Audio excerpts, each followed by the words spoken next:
요한복음 17장 5절입니다. 우리 한 목소리로 같이 읽겠습니다. 시작. 아버지여, 창세전에 내가 아버지와 함께 가졌던 영화로서 지금도 아버지와 함께 나를 영화롭게 하옵소서. 아멘. 1년 동안은 요한복음 17장을 한 절씩 보려고 합니다. 요한복음 17장이 진짜 주기도문입니다. 예수님께서 하신 기도여서 정말 중요한 내용이라고 생각하는데, 오늘 5절까지가 예수님 자신을 위한 기도라고 할 수 있습니다. 우리 1절에서 5절까지 한번 같이 살펴보겠습니다. 예수께서 이 말씀을 하시고 눈을 들어 하늘을 우러러 이르시되 아버지여, 때가 이르렀사오니, 이제 십자가의 때가 된 거죠.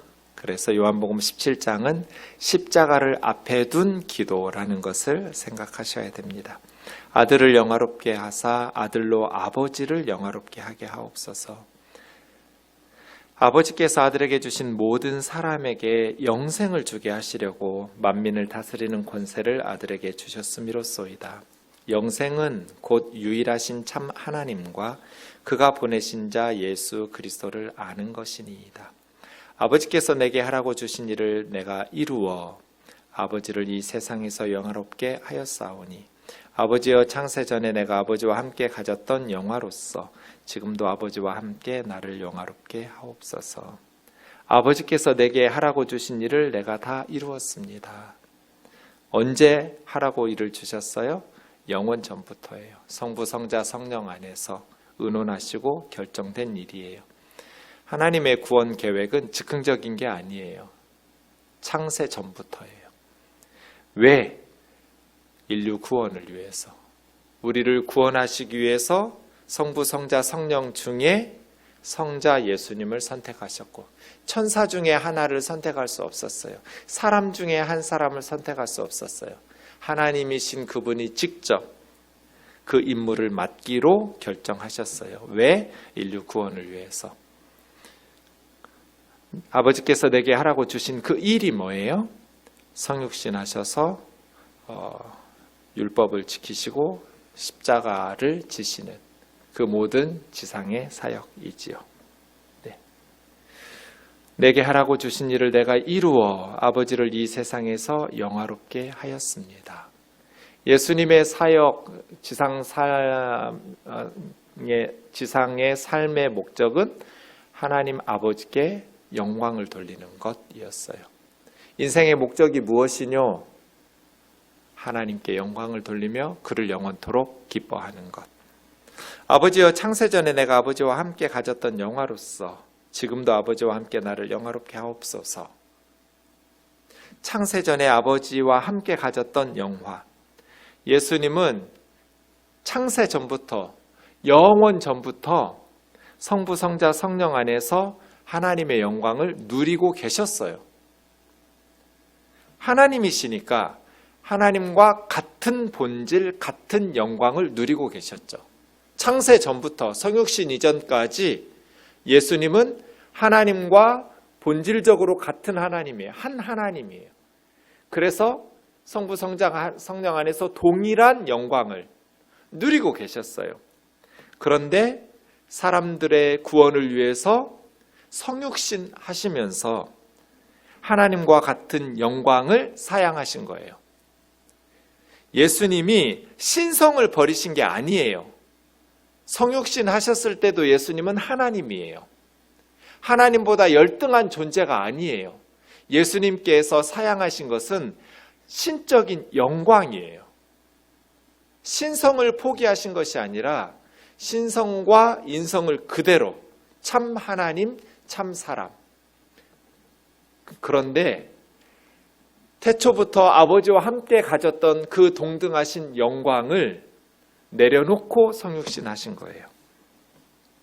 이제 주님은 다시 태초부터 가지셨던 영광을 취하실 거예요. 그것이 5절이에요. 그러니까 사실은 예수님은 5절에서부터 시작해야 돼요. 예수님에 대한 설명은 5절부터 시작해서 거꾸로 올라가야 돼요. 창세 전부터 아버지와 함께 영광을 누리고 계셨던 분이에요. 하나님과 동일하신 하나님, 하나님과 동일하신 영광을 창세 전부터 누리시고 가지셨던 그 영광.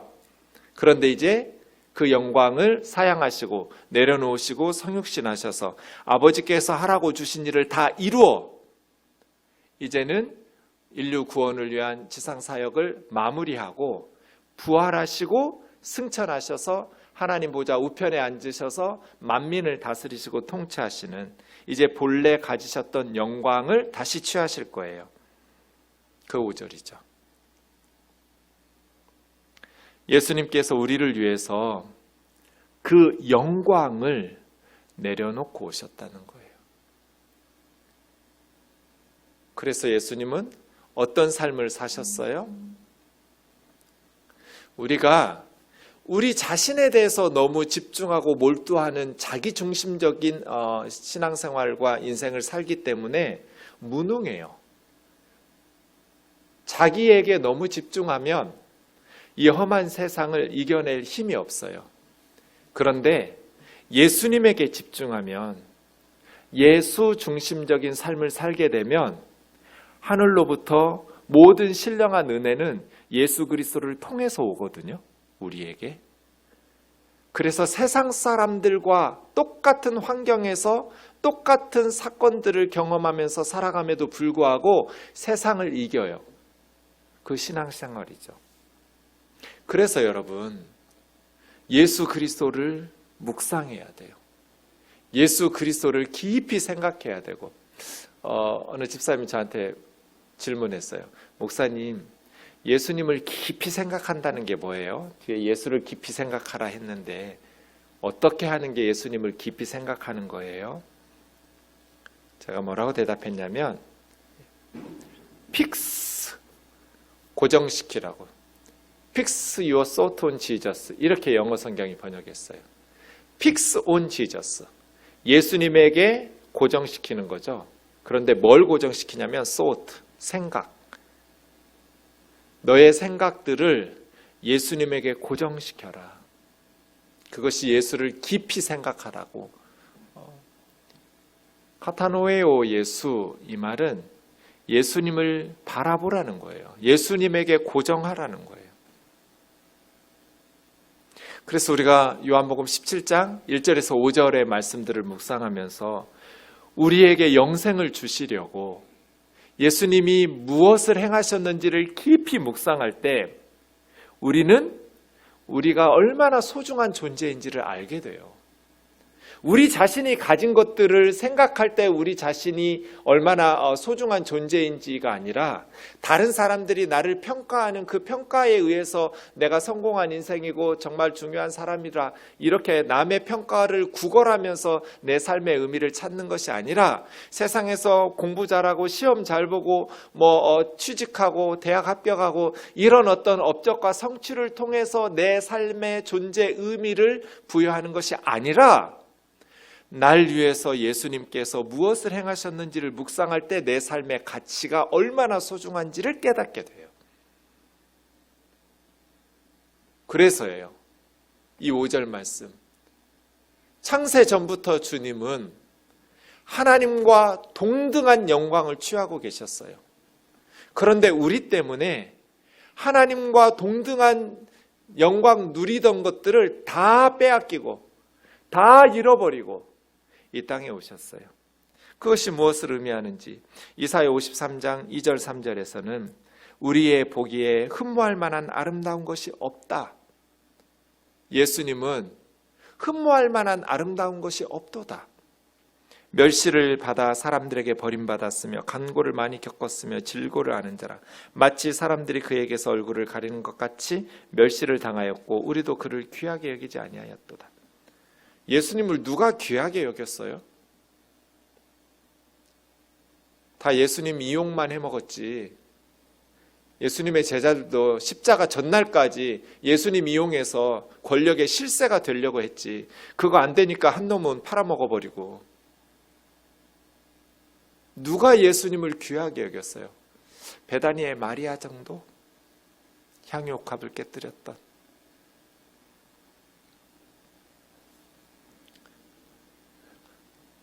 흠모할 만한 아름다운 것이 없도다.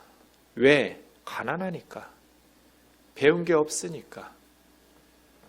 레위기 12장 6절 8절 보시면 아이가 태어났을 때 엄마는 뭘 해야 되냐면 엄마 아빠가 그 아이의 산딸의 그 모든 부정한 기간이 끝나면 번제를 위해서 1년 된 어린 양 한 마리, 속죄제를 위해서 집비둘기 새끼나 산비둘기 새끼 한 마리를 가지고 가야 돼요. 그러니까 양 한 마리와 새 한 마리를 가지고 가야 돼요. 애가 태어나면 아들이든 딸이든 하나님 앞에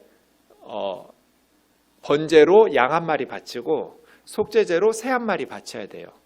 그런데 8절에 보면 가정이 가난해서 어린 양을 바칠 힘이 미치지 못하면, 어린 양을 살 돈이 없으면 새 2마리로 바쳐라. 그래서 한 마리는 번제로 바치고 한 마리는 속죄제로 바쳐라. 이게 레위기법이에요. 누가복음 2장 24절 보면 예수님이 베들레헴에서 태어났어요. 요셉과 마리아가 이제 성전에서 예수님을 바쳐야 되는데, 예수님 태어난 것에 대한 이 율법의 규례를 따라야 되는데, 원래는 어떻게 해야 돼요? 원래 규정은 1년 된 어린 양 한 마리하고 새 한 마리예요. 그런데 그 양 살 돈이 없이 찢어지게 가난한 집은 새 2마리로 해라.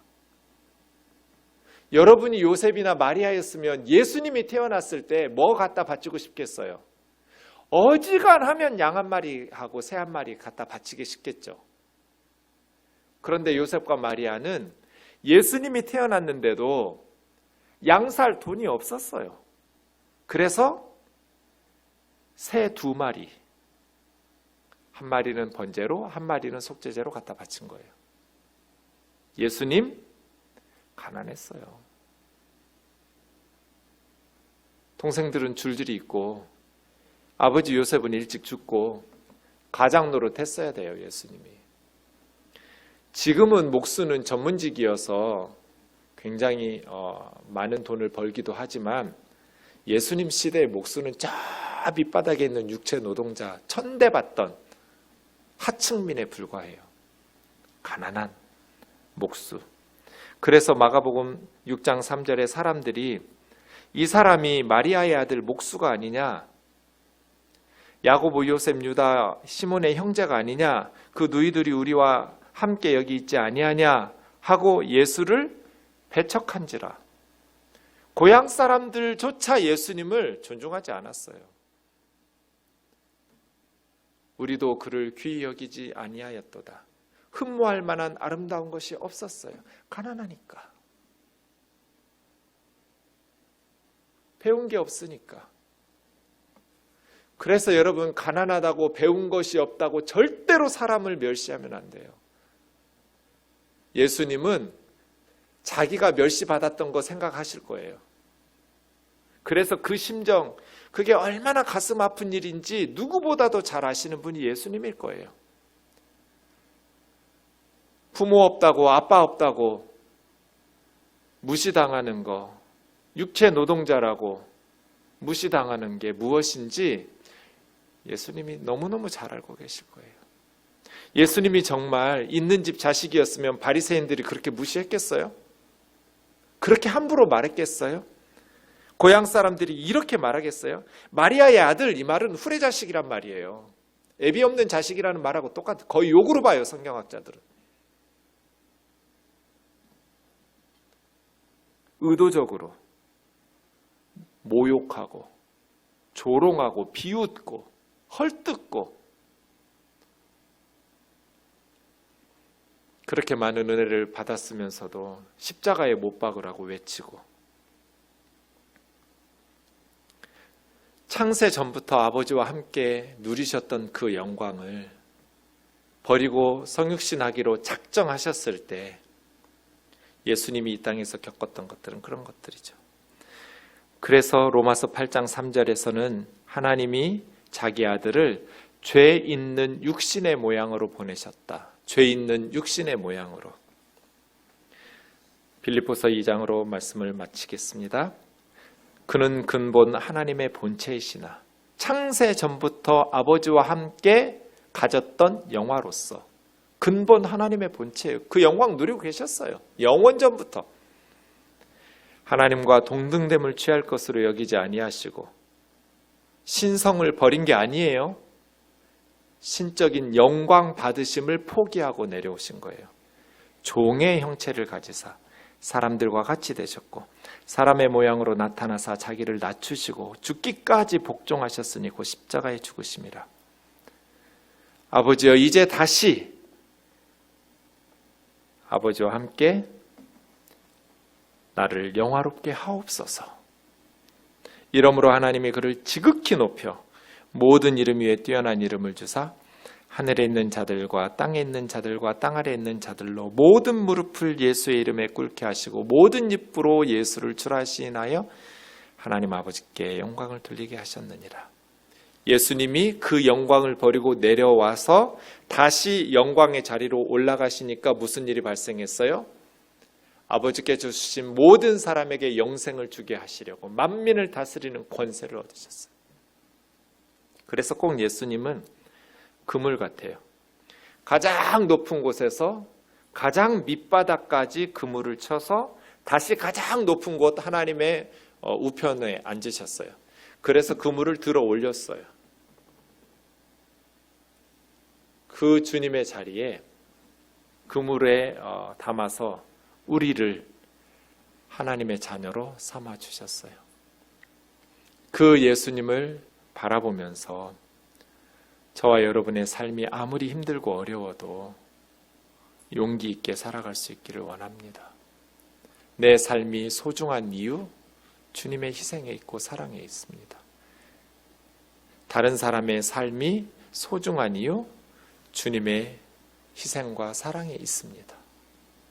그 주님을 높여 찬양하고 또 그 주님을 묵상하면서 믿음으로 승리하는 우리 우면동 교우들 되기를 원합니다.